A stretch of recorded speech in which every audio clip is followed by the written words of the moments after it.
Meus irmãos, com alegria eu os cumprimento com a paz do Senhor Jesus. Penso que devo aproveitar a gentileza de estarem de pés e convidá-los à palavra de Deus.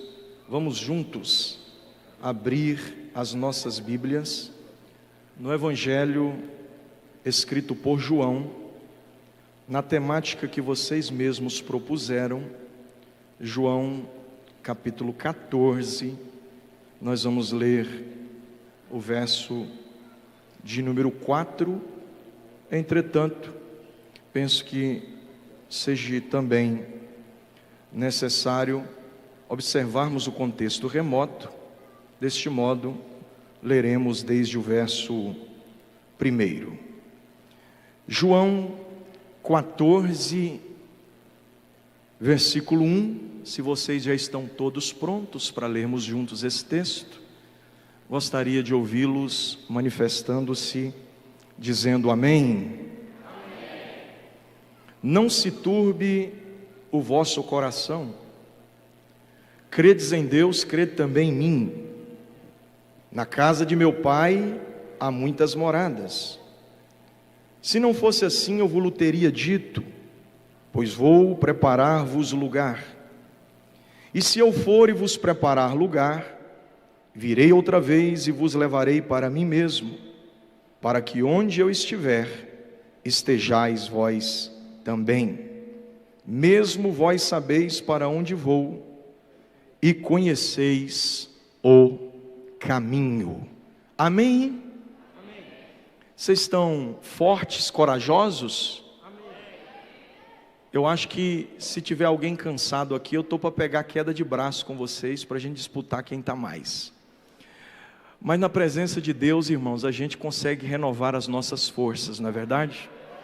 Se você leu e entendeu o que leu, diga amém. Muito obrigado, podeis tomar assento.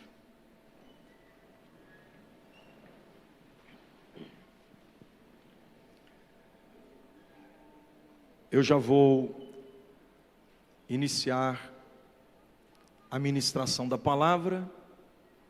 Peço gentilmente a vocês apenas alguns minutos aqui para tecer comentários de gratidão ao Senhor Deus pela bênção de estar aqui, pelo privilégio honroso de ser útil ao seu reino e servir a esta igreja pela primeira vez. Estou muito feliz e honrado em poder fazer parte da história que pertence a vocês. Amém, queridos irmãos? Ao pastor Ari, que é o presidente, o anjo a quem Deus confiou esse bonito e numeroso rebanho aqui em Vilhena, eu registro a minha gratidão, pastor, pela bondade e pela confiabilidade. Pastor Samuel Rosa, que foi quem nos contactou, em seu nome também eu cumprimento aos demais organizadores desse evento, bem como também cumprimento em tempo o pastor Paulo e o presbítero Migael, assim como os companheiros que de fora vieram, pastor Oséias e o pastor Antônio. Estes nomes chegaram até a mim, e no nome dos senhores, pastor Ari, em seu nome especialmente, eu cumprimento a todos os pastores que aqui estão. Eu não tenho dúvida de que os senhores são homens honrados e dignos para ocuparem a função ministerial que ocupam. Não foi à toa e nem em vão que Deus, o Senhor, os levantou para estar ao lado do vosso pastor na obra de evangelização aqui nesta região. Sintam-se abraçados em nome do vosso pastor. Amém, companheiros? Meus irmãos, eu queria cumprimentar muita gente pelo nome aqui, mas por duas razões óbvias não vai ser possível. Por duas razões óbvias. Eu não vou cumprimentar todos os senhores pelo nome, porque primeiro, eu não sei o nome dos senhores. E segundo, são tantos que aí não ia dar tempo nem de pregar, não é verdade? Então essas são as razões óbvias. E, Adiel, é uma alegria poder estar mais uma vez no altar, servindo a Deus junto de ti. Você é uma bênção. Você não tem nem cara de paulista. Foi para São Paulo, mas a sua origem é nordestina e pelo sotaque se compreende, não é isso? Deus te abençoe, Adiel. Eu disse para ele que ele é um reflexo raiz da Assembleia de Deus no Brasil, ele não pode perder é isso aí, Deus abençoe, tá bom? Meus irmãos, antes de iniciar o sermão, eu queria fazer aqui uma última consideração, e agora eu preciso que vocês redobrem o máximo da vossa atenção. Eu nunca saio para pregar sozinho, eu sempre estou acompanhado, ok? E por mais que vocês não estejam vendo aqui, fisicamente, ninguém me acompanhando, espiritualmente eu estou acompanhado. Eu não prego sozinho, eu prego em equipe, ok? Lá em casa o time é grande. A minha esposa, a irmã Ayla, e a minha filhinha caçula, a Elisa Clarice, chegaram comigo de uma viagem do exterior ontem, e não deu nem para ir em casa, eu despachei ela para casa e vim para cá direto, não é isso? E é por essa razão que não deu para estar junto dela aqui. Na maioria das vezes nem é possível, mas ainda assim eu continuo pregando em equipe. Por quê, pastor? Porque por mais que vocês não estejam vendo aqui fisicamente, presencialmente, a minha esposa e os meus filhos, eles estão pregando comigo agora. E não é nem porque está assistindo pela internet, que eu nem mandei o link, é porque eu tenho certeza que estão. Lá em casa nós somos uma equipe que trabalha juntos na obra de Deus. Deus me deu uma família sacerdotal. Eu me desloco geograficamente para pregar, e eles ficam lá orando, para que Deus fale através da minha pregação. Portanto, eu queria que vocês recebessem um abraço da minha esposa, a irmã Ayla, e dos meus 3 filhos. Como eu disse, o time é grande, e só não tem 4, 5, 6 ou 7, porque foram 3 cesáreas, e aí não pode mais, senão tinha um monte de menino correndo à beira da mesa lá de casa, tá bom? Mas o Levi, que é o sacerdote em formação, o meu primogênito, o Cláudio Júnior, que na concepção da minha esposa era o Juninho, né? Foi ela que deu o nome. E tem também o presente gracioso de Deus, eu já disse, reitero, a irmã Elisa Clarice, 3 aninhos, a bênção de Deus, um presente gracioso dos céus para a nossa família. Vocês querem receber um abraço da minha família, gente? Dito isso, agora sim, voltemos a refletir na palavra de Deus. Nós estamos diante de uma temática muito propícia para a realidade espiritual em cuja qual a igreja está atravessando. Vivemos dias em que a igreja não tem pensado mais no céu. Nunca em outro tempo ecoa-se tanto a ministração de Paulo aos Colossenses no capítulo 3, versos 1, 2 e 3. Porquanto se já estáis ressuscitados com Cristo, pensai nas coisas que são do alto, aonde Cristo está sentado, e não nas que são da terra. Pensai nas coisas que são de cima, e não nas que são de baixo. A proposta de Paulo aos Colossenses, no capítulo 3, é que essa igreja tirasse toda a sua esperança de coisas momentâneas e terrenas, e passasse a contemplar a eternidade, desejar a eternidade mais do que qualquer outra coisa passageira nessa terra. Paulo é uma figura que representa muito qualquer termo escatológico, mesmo porque ele escreveu sozinho praticamente metade do Novo Testamento. Paulo é um dos 3 personagens do Novo Testamento que entrou no céu e pôde contemplar o que no céu existe.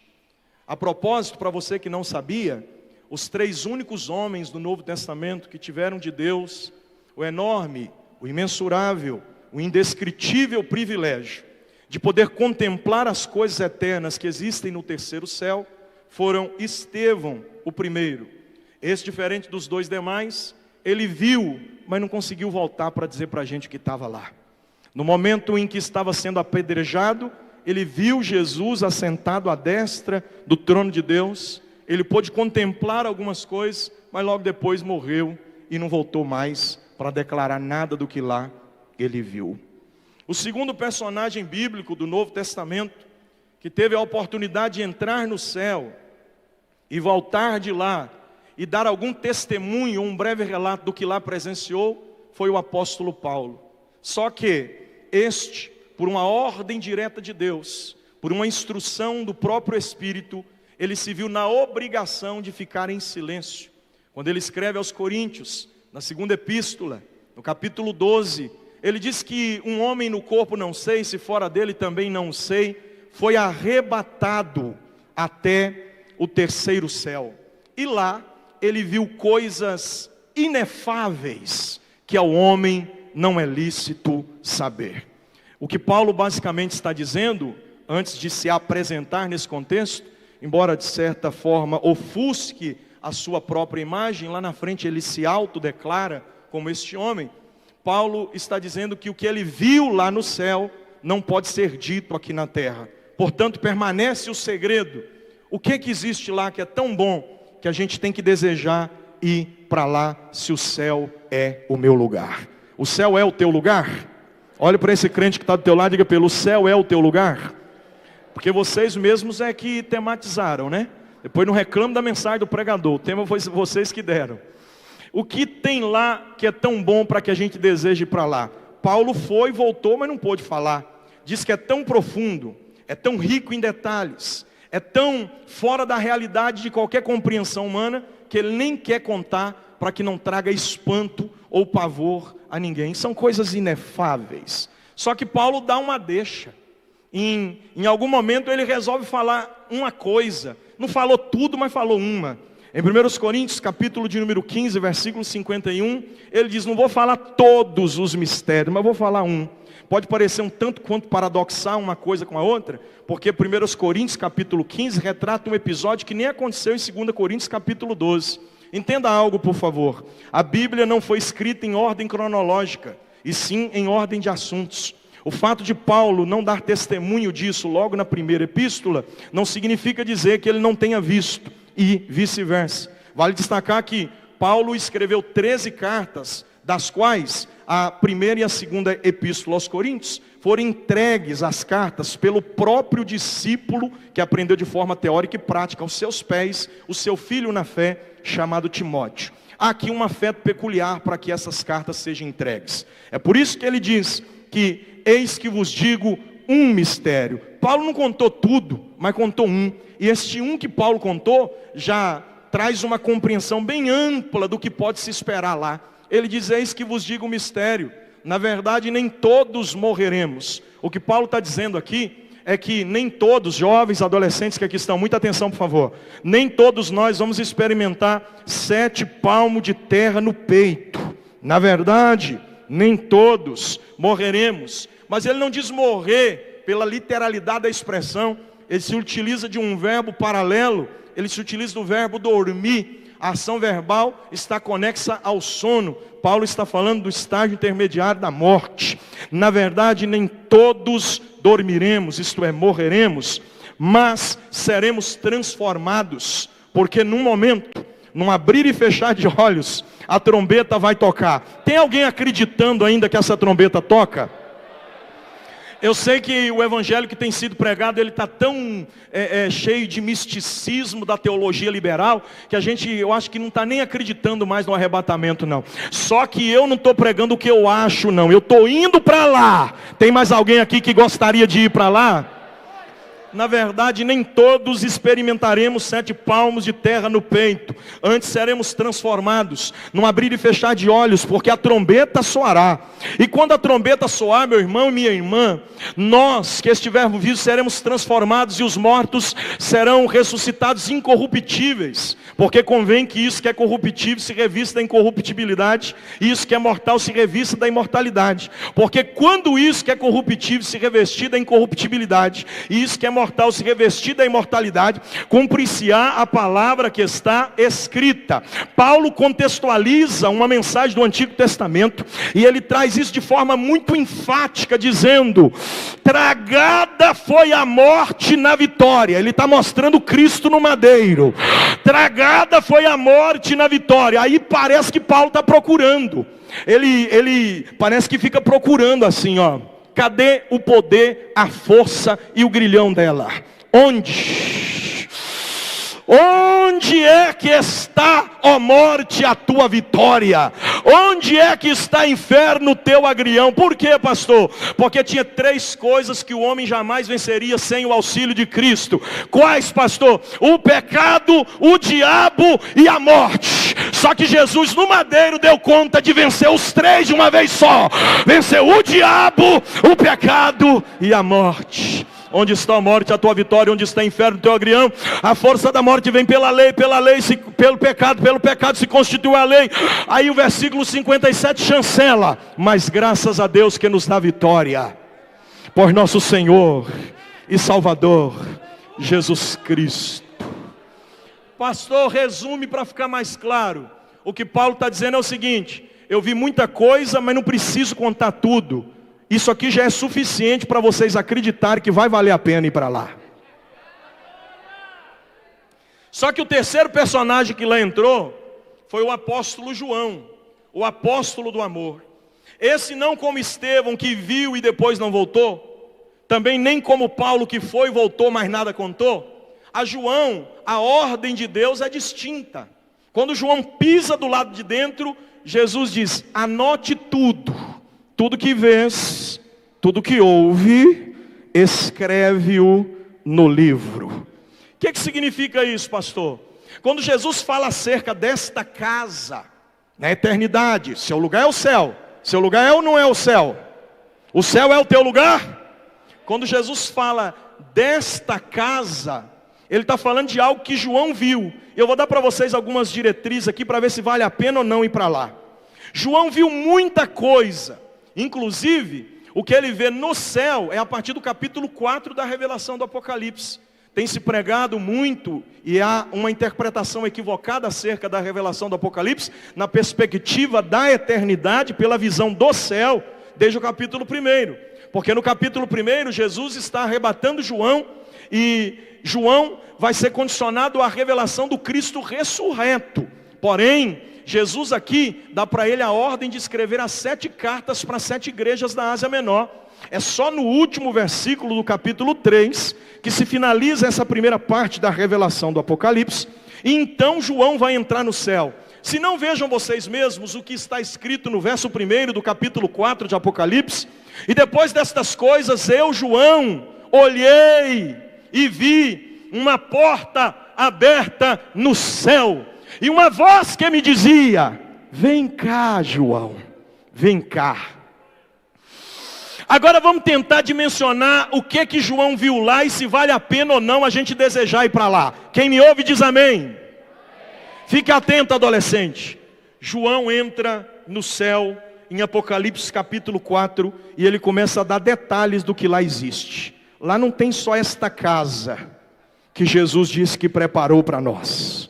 Não, senhoras e senhores, lá tem muito mais do que isso. Quando João pisa do lado de dentro do céu, a primeira coisa que ele dá testemunho do que lá existe é que lá tem culto. E é culto animado. É culto no modelo pentecostal. Calvinista passa mal agora. Por quê, pastor? Porque tem 24 anciões, cada um com a coroa de ouro puro na cabeça.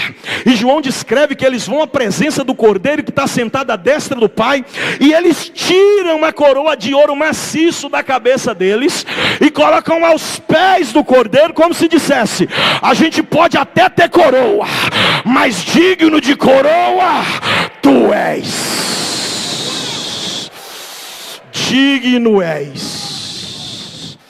Enquanto os anciões estão dizendo digno és, a Bíblia diz, declara por João, no mesmo capítulo 4, que tem também 4 animais, um com cara de leão, um com cara de bezerro, um com cara de águia, um com cara de homem, e fica um olhando para o outro e dizendo: isso aqui não é nem adoração, é sinalização do ambiente de santidade. Estão olhando um para o outro e dizendo: santo, santo, santo, santo, santo, santo, santo, santo, santo, santo, santo, santo.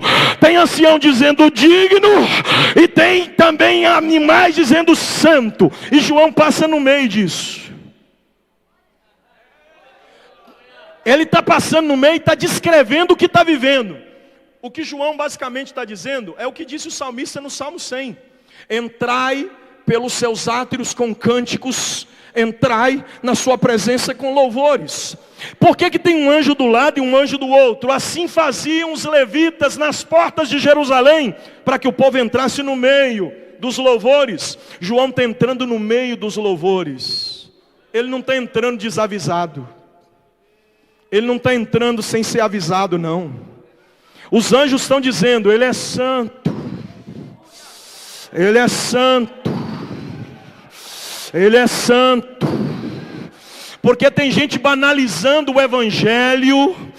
Tem gente toda enquanto é tipo dizendo que é cristão e que o céu é o meu lugar, mas o céu não é lugar para todo mundo. Cantores famosos que caíram de avião não são as rainhas do céu. Cantor de funk que pulou de prédio não é anjinho que está cantando no céu. Ele é santo, santo, santo. Levante a sua mão, você que acredita que Ele é.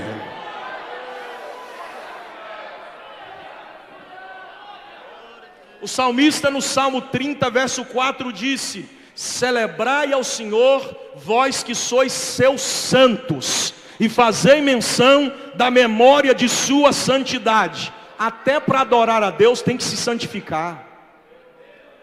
Não, esse negócio de worship, pintar tudo de preto, colocar luz amarela, vermelha, roxa, pôr os jovens para ficar dançando quadradinho de 8, fazer baile gospel, axé gospel, nada disso funciona, porque a presença de Deus não se carrega em cima de carro de boi. Deus é santo, só vai para lá quem está se santificando. Cadê os santos que vão celebrar a memória da sua santidade?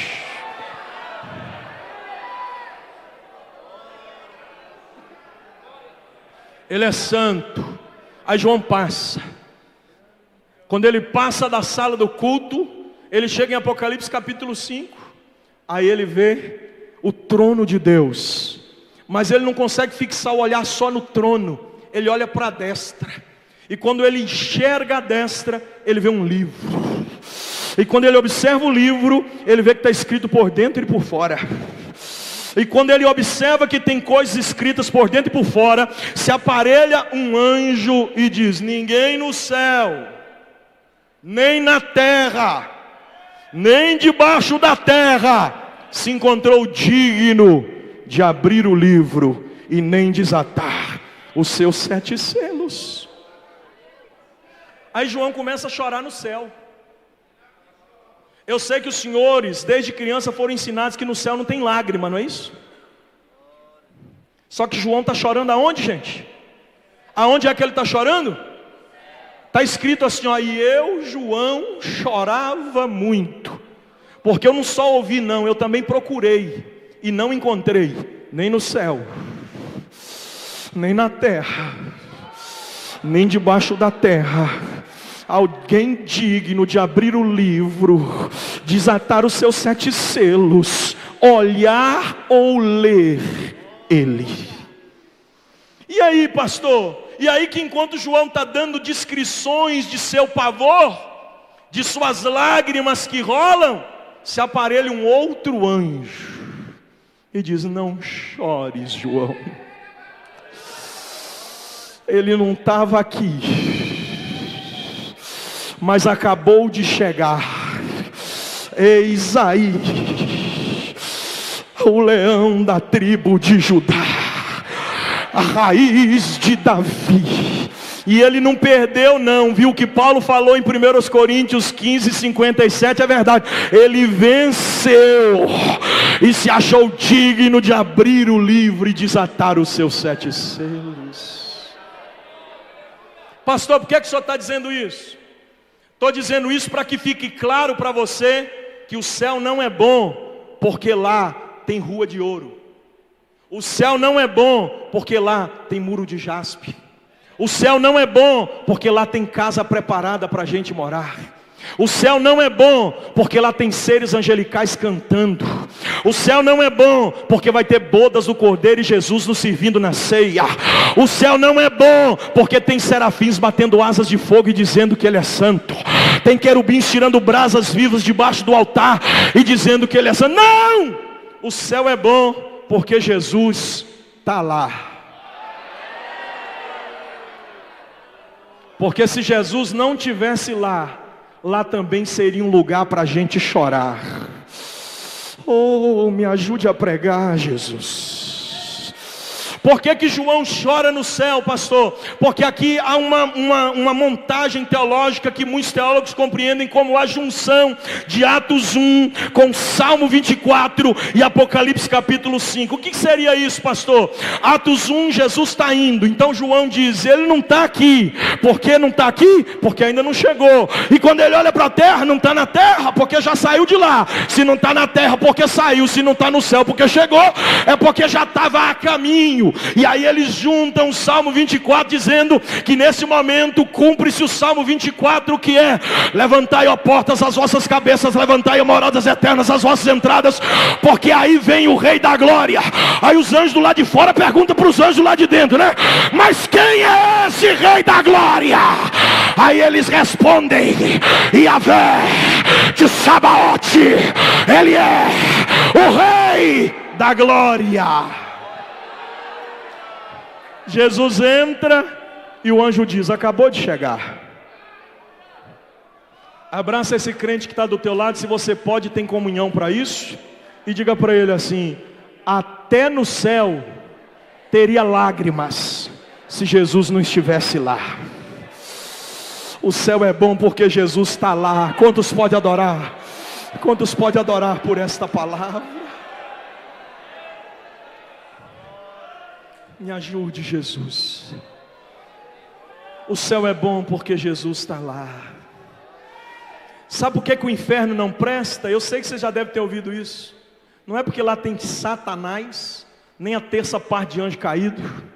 Não é porque no inferno tem hostes espirituais da maldade, principados e potestades. Não é porque lá tem castas de demônios. Não é porque as religiões afrodescendentes denominaram com nomenclaturas que são variáveis, né? Principalmente nós em território nacional ouvimos muito falar sobre tranca-rua, chucaveira e todas as outras coisas que não prestam. O inferno não presta, não é por causa de nada disso. Sabe por que o inferno não presta? Porque Jesus não está lá. E para Deus não existe lugar santo não, viu? O que santifica o lugar é a presença de Deus. O que significa isso, pastor? Que aonde Jesus está, o negócio fica bom. Até semana passada era o ponto do tráfico, pastor. Você tem que ver como é que a glória de Deus está descendo lá, virou ponto de culto. Jesus chegou, o ambiente mudou. Até semana passada era o boteco, pastor. Agora a gente abriu uma nova congregação no bairro. Jesus está operando lá. Pois é, era boteco para cachaceiro se embriagar. Agora é casa de Deus para crente se encher do Espírito Santo. Se Jesus pisar contigo, meu filho, pode ser no terreiro de macumba. Lá não vai descer nenhum guia. Porque aonde Jesus chega, o lugar é transformado. Bendito seja o nome do Senhor. Vai, João, continue caminhando. Eu não tenho tempo, meu tempo já está acabando, eu nem comecei. Aleluia. E o pastor disse: hoje você está cansado, amanhã você prega mais, não é isso? Vamos lá, se eu não terminar amanhã eu termino. João continua caminhando. E João começa a deslumbrar algumas coisas que eu queria compartilhar com vocês. Quantos estão com vontade de ir para o céu mesmo? Só para saber, levante a mão aí. E por que você quer ir para lá? Porque Jesus... Agora eu vou te dar uma razão secundária. Além de Jesus estar lá, olha o que João viu lá, que vale muito a pena a gente desejar experimentar. O anônimo escritor aos Hebreus, no capítulo 13, versículo 14, disse: porque não temos aqui cidade permanente, mas buscamos a futura, a nova Jerusalém. Apocalipse 21:2 diz a Bíblia que João viu descer do céu ataviada como uma noiva para o seu marido, a nova Jerusalém. Sabe essa casa que Jesus disse que vai fazer para a gente lá no céu, que foi fazer para a gente lá no céu? Sabe essa casa? Que ele disse que se não tivesse pronta, até esse se aqui é um problema teológico, que outro dia a gente discute isso. Eu não vim aqui para me inclinar nem para o calvinismo, nem para o arminianismo. Eu não estou aqui para defender tese pré-tribulacionista, nem pós-tribulacionista, porque para mim, sinceramente, eu tenho a minha bandeira assim. Eu sou pré-tribulacionista, até por uma vaidade humana, tá bom? Eu vou falar para vocês que não é nem só fé e razão, não. Até por uma vaidade humana. Você acha mesmo que eu quero experimentar pragas do Apocalipse? Você acha mesmo que eu quero ver os 7 selos da ira de Deus? Você acha mesmo que eu quero ficar aqui quando as taças da ira de Deus descerem sobre a terra? Não quero ver nada disso não, irmão. Agora, pela fé e pela razão, eu também sou pré-tribulacionista. Mas eu fico me perguntando, porque de vez em quando, quando eu prego mensagem escatológica como hoje, eu sempre sou parado depois do culto e alguém vem me perguntar, vem me questionar: e aí, pastor, é graça irresistível? É predestinação? Vamos lá, abre o jogo. Aí eu digo: meu filho, você está voado, você não me ouviu pregar não. Por quê? Porque eu creio que Jesus vai arrebatar a igreja antes da grande tribulação. Só que tem uma coisa, meu irmão, a minha preocupação não tem que ser essa, se antes, se durante ou se depois da grande tribulação. O que eu tenho que me preocupar é se eu vou estar preparado para quando a trombeta tocar. Levante as suas 2 mãos, porque um é pouco. Só os que estão esperando a trombeta tocar, com as mãos levante a tua voz, vai lá, diga pelo menos um grito de glória.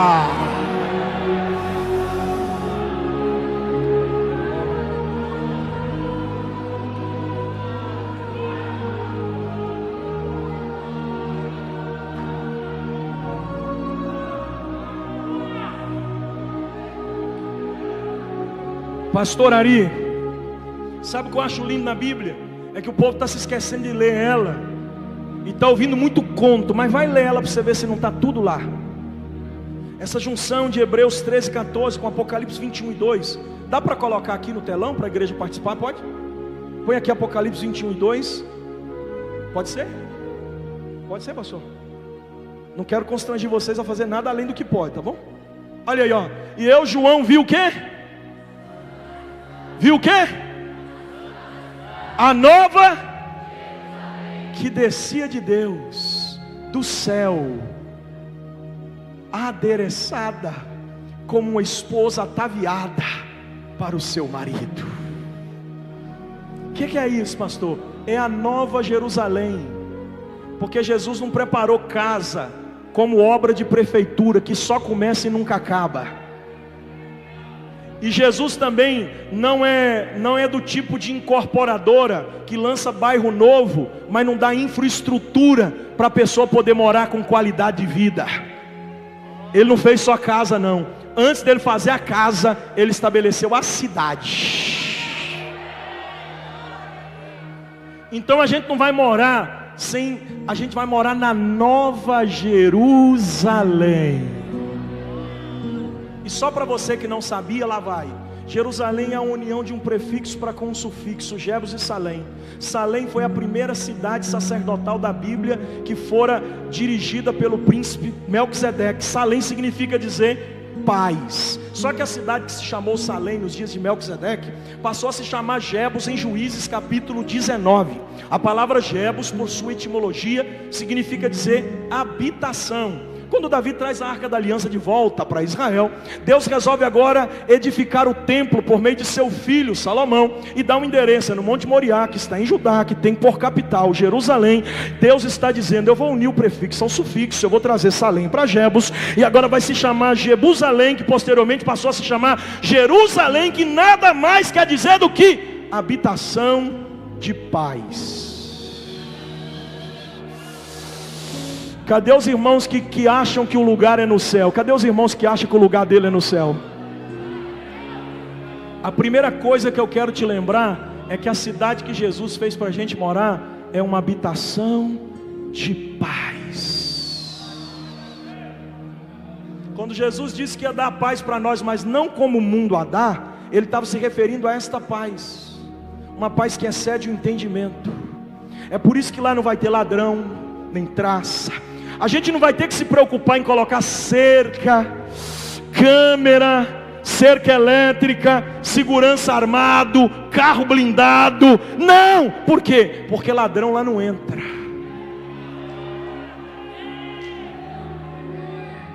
Eu achava que valia ter um glória a Deus. Eu que sou um mineiro que falo só o mineirês. Deixa eu falar um trem para vocês. Você está mesmo nesse culto, crente? Eu estou dizendo para você que você está indo para um lugar que é pura paz.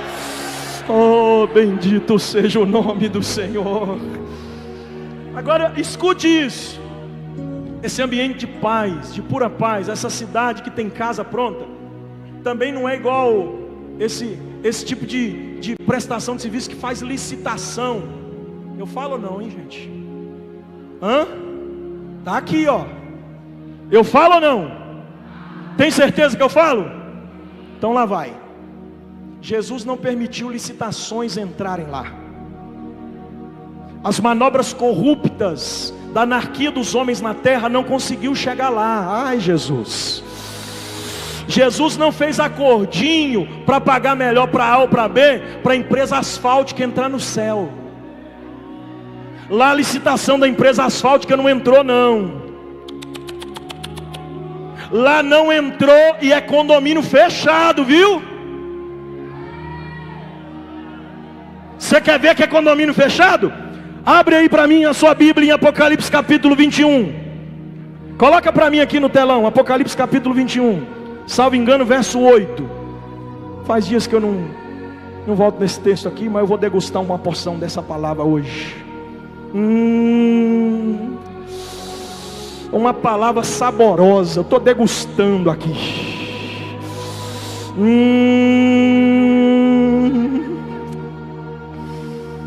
Aleluia.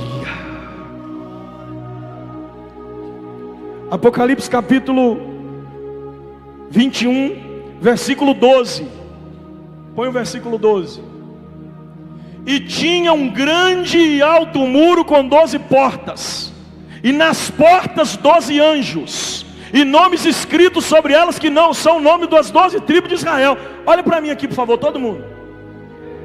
Irmão, se você não está dando conta de pagar nem aluguel aqui embaixo, se você está pagando 30 anos consecutivos da tua vida, de minha casa, minha vida, e não consegue encontrar paz, eu quero te dizer uma coisa: lá você não vai pagar nada, porque já está tudo pago pelo sangue de Jesus, e você ainda vai morar em condomínio. Não é em bairro periférico não, é em condomínio de muro fechado. Quer mais uma? É condomínio de muro fechado e com segurança armado nos portões. Quem são segurança? Os anjos. 12 anjos, um para cada porta. Eu fico imaginando os anjos assim dizendo: aqui não entra, penetra. Aqui não entra quem quer pular muro. Primeiro porque o muro é alto. O muro é o quê? Então não dá para pular o muro. Se tentar passar pela porta, tem anjo com a espada na mão dizendo: aqui não entra não. Aí se chegar alguém desavisado e dizer assim: mas eu lá embaixo preguei em nome de Jesus, lá embaixo eu curei em nome de Jesus, lá embaixo eu fiz maravilha em nome de Jesus. Eu imagino os anjos dizendo: lá embaixo era no nome de Jesus, mas aqui dentro é no seu nome e não está na lista de convidados. Oh, bendito seja o nome de Jesus. Eu estou sentindo graça para pregar aqui, gente. Parece que eu estou em casa essa noite. A minha garganta está toda estourada do frio europeu, mas eu estou aqui dando glória com vocês. Eu vou dar lugar aqui. Quem está indo para o céu de verdade?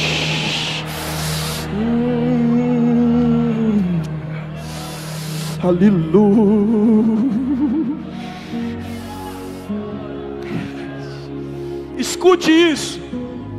E aí que a empresa asfáltica não conseguiu entrar, porque olha o que está escrito aqui, ó. Versículo, ainda no capítulo 21, versículo de número 18. E a fábrica do seu muro era de jaspe, e a cidade era de o quê?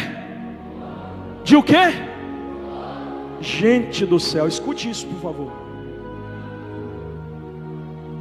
Eu não sei em Rondônia, mas em Minas Gerais tem uma obra chamada Obra da 381, que é a duplicação de uma rodovia, que desde quando eu me entendo por gente, está sendo feita, e não fizeram nem a metade ainda, e é só 208 quilômetros. A quantidade de dinheiro público que foi desviado naquela obra está para conseguir contabilizar, gente. Eu acho que dava para conseguir construir uma cidade inteira de tanta verba desviada que foi destinada para lá. Por quê? Porque as empresas asfálticas conseguiram fazer um complô com o governo federal e desviar o dinheiro que a gente paga de imposto, que às vezes a gente deixa de colocar na boca dos nossos filhos. Mas fique tranquilos, eles vão se encontrar com Deus no dia do juízo. A severa maneira punitiva de Deus castigar aqueles que se opõem à sua vontade está chegando. O justo juiz que vai demarcar tempo está sentado sobre o alto e sublime trono, e os juízes da terra vão ter que bater continência para ele. E sabe por que Deus não permitiu o céu receber asfalto como piso? Porque isso é coisa do passado para Deus. Isso é coisa em vão para Deus. Isso é coisa fútil para Deus. Deus olhou para as ruas dos céus. João está andando nela. Você lembra disso? Que João entrou na porta do capítulo 4? Pois é, ele está andando lá. De repente ele vê a cidade. Quando ele entra na cidade, ele começa a ver as casas que Jesus tinha dito em João 14. Enquanto ele vai andando pela beirada das casas, ele vê ruas. Aqui embaixo os homens estão matando por causa disso. Aqui embaixo os homens estão se degladiando por causa disso. Aqui embaixo os homens estão se ferindo por causa disso. Aqui embaixo há mentira, corrupção e todo tipo de pestes por causa disso. Lá no céu a gente vai pisar nisso. Deus pincelou as ruas dos céus de puro ouro. Você consegue se contemplar andando lá? Não é a razão primária. A primária é porque Jesus está lá. Mas eu vou te dar uma razão secundária. Você vai pisar em rua de ouro, crente. Ah, isso é lindo demais. Eu achei que você tinha vindo para o culto. Manda uma mensagem para esse irmão que está sentado do teu lado no WhatsApp. Pergunta para ele se ele vem ainda ou não vem hoje. Eu estou pregando para quem está acordado nesse culto essa noite. Eu estou dizendo para você que você vai pisar em ruas de ouro puro. Ruas de ouro puro. Quer ver outra coisa linda aqui, Adiel? Vamos para o capítulo 22, rapidinho, gente. Capítulo 22, versículo 1. Como é que chama a empresa que trata a água aqui, pastores? SAAI. Aqui é a SAAI, lá em Minas é a Copasa. Lá em São Paulo é a Sabesp. É isso? Essas empresas, elas faturam bilhões para colocar água encanada na nossa casa. O céu, Deus pensou em tudo, inclusive em canalizar água. Pastor, não sei não, como assim? Não é canalizar propriamente dito pelo duto, mas olha aqui o que está escrito no verso 1. Mostrou-me o rio da água da vida, claro como cristal, que procedia do trono de Deus e do Cordeiro. É o mesmo rio que Ezequiel disse no capítulo 47. É o mesmo rio do verso 4 do Salmo 46. O que está escrito lá, pastor? Há um rio cujas correntes alegram a cidade de Deus, o santuário das moradas do Altíssimo, e Deus está no meio dela. Gente, você já imaginou você se deliciando, tomando da água que sai do rio de águas vivas? Para de graça, irmão. É para lá que você está indo, pelo amor de Deus. O céu é o teu lugar. Para encerrar, porque meu horário já foi, última coisa. Ainda, eu acho que o verso 2 vai falar muito aqui. Eu queria caminhar, mas não vai dar tempo, então para no verso 2. Vê aí no verso 2 o que está escrito aí. No meio da sua. Então quer dizer que Deus pensou também no paisagismo. Ele pensou na água, na energia também da na luz. Eu posso provar para vocês. O versículo 5, por exemplo, vai dizer que ali não haverá mais noite, e nem necessitarão de lâmpada, nem de luz, nem do sol, porque o Senhor Deus os iluminará e reinarão para todo sempre. O versículo do capítulo 21 diz que Deus é a lâmpada e Jesus é a luz. E aí, pastor? E aí que tem uma praça lá. E aí? E além dessa praça, do verso 2, diz que tem também, de uma banda e do outro, do rio tinha o quê? Estava a... O que estava lá, gente? Irmão, eu não tenho mais tempo, deixa eu voltar cá no capítulo 4. Você está indo para o céu? O céu é o seu lugar? Então vamos comigo. João, como é o céu? O céu tem culto.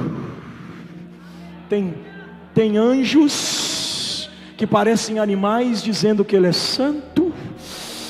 Tem também anciões dizendo que Ele é digno. O céu está Jesus para enxugar dos nossos olhos todas as lágrimas. Eu me deparei com Ele e vi Ele abrindo o livro. Passei por Ele e vi a cidade santa. Entrei, caminhei pelas ruas de ouro, olhei ao redor e vi os muros de jaspe. E quando me dei conta que não, parei dentro de uma praça. E dentro da praça contemplei a árvore da vida, que traz saúde para as nações. O céu é ou não é o seu lugar? Me ajude a pregar, Adiel, por favor. Fique aqui perto de mim, meu companheiro. Há uns 8 anos atrás eu estava pregando em Guaratinguetá. E o pastor Genival Bento era o pregador que ministrava em um dos períodos daquele congresso. Quando ele terminou de ministrar aquela noite, ele me chamou e falou estas palavras para mim: eu estou indo para o céu. E ele chorava. E eu, aquele culto, eu estava dizendo assim: hoje eu não vou chorar, porque toda mensagem que ele pregava a gente chorava. Eu disse para mim mesmo: hoje eu não choro. Eu quero ver se esse negócio eu estou chorando de emoção. Aí ele foi e me chamou, rapaz. Aí ele segurou na minha mão e disse: eu estou indo para o céu. Aí ele falou para mim assim: e tem uma coisa, pode ser que eu chegue primeiro que você. Ele falou para mim. E quando ele falou para mim que podia chegar primeiro que eu comecei a me emocionar. Eu falei: rapaz, não tem jeito de não chorar não. Aí eu comecei a chorar. Aí ele disse: mas quem sabe você chega primeiro? Se caso você chegar primeiro, tu me espera. Aí eu digo: espero. Aí ele me abraçou e chorou. E aquele dia eu chorei que eu não me aguentei. E eu tinha dito que eu não ia chorar, né? Só que hoje eu vou fazer diferente do pastor Genival. Eu vou marcar o lugar. Eu estou indo para o céu, Adiel. Pega na mão de um crente do teu lado aí e diga para ele: eu estou indo para o céu. Se eu chegar primeiro, eu te espero, porque eu quero te ver lá. E se você chegar primeiro, me aguarda que eu já estou indo. Diga para ele assim: vai ter milhares e milhares, mas a gente vai se encontrar. O endereço é esse. Quando tu passar pela porta e ouvir Jesus dizer: entrai para o gozo do teu Senhor, filhos benditos de meu Pai, tu caminha em direção à sala do trono. Passa pelo banquete da mesa das bodas do Cordeiro. Entra pelas ruas de ouro. Caminhe pelos muros de jaspe até encontrar o rio. Quando você chegar no rio, para lá. Você vai ver a árvore da vida. É lá de baixo. A gente se encontra. É lá de baixo que a gente se vê. Abraça esse crente do teu lado, diga para ele: trato feito. A gente tem um encontro marcado debaixo da árvore da vida.